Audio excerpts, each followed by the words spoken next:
Article 2. Whether it can be demonstrated that God exists? Objection 1. It seems that the existence of God cannot be demonstrated. For it is an article of faith that God exists. But what is of faith cannot be demonstrated, because a demonstration produces scientific knowledge, whereas faith is of the unseen, Hebrews 11:1. Therefore it cannot be demonstrated that God exists. Objection 2. Further, the essence is the middle term of demonstration. But we cannot know in what God's essence consists, but solely in what it does not consist, as Damascene says. Therefore we cannot demonstrate that God exists.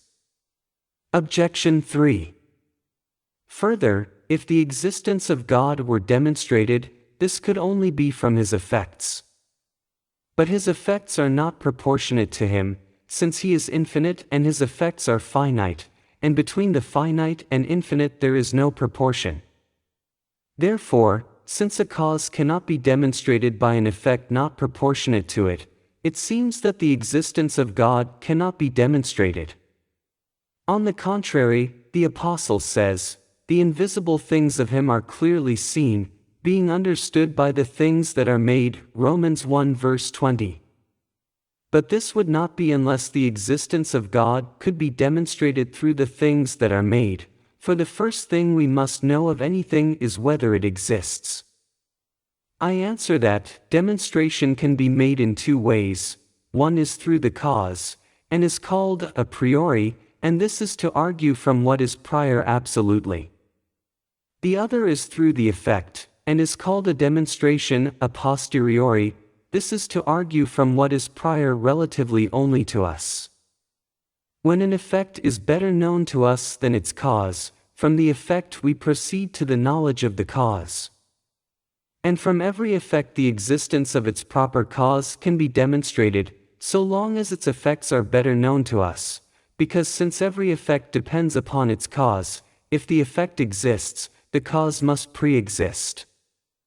Hence the existence of God, in so far as it is not self-evident to us, can be demonstrated from those of his effects which are known to us. Reply to Objection 1. The existence of God and other like truths about God, which can be known by natural reason, are not articles of faith, but are preambles to the articles, for faith presupposes natural knowledge, even as grace presupposes nature, and perfection supposes something that can be perfected. Nevertheless, there is nothing to prevent a man, who cannot grasp a proof, accepting, as a matter of faith, something which in itself is capable of being scientifically known and demonstrated. Reply to Objection 2. When the existence of a cause is demonstrated from an effect, this effect takes the place of the definition of the cause in proof of the cause's existence. This is especially the case in regard to God, because, in order to prove the existence of anything, it is necessary to accept as a middle term the meaning of the word, and not its essence, for the question of its essence follows on the question of its existence.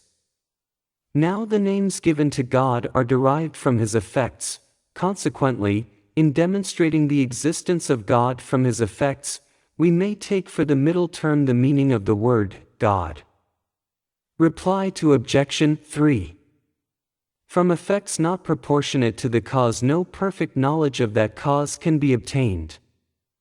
Yet from every effect the existence of the cause can be clearly demonstrated, and so we can demonstrate the existence of God from his effects, though from them we cannot perfectly know God as he is in his essence.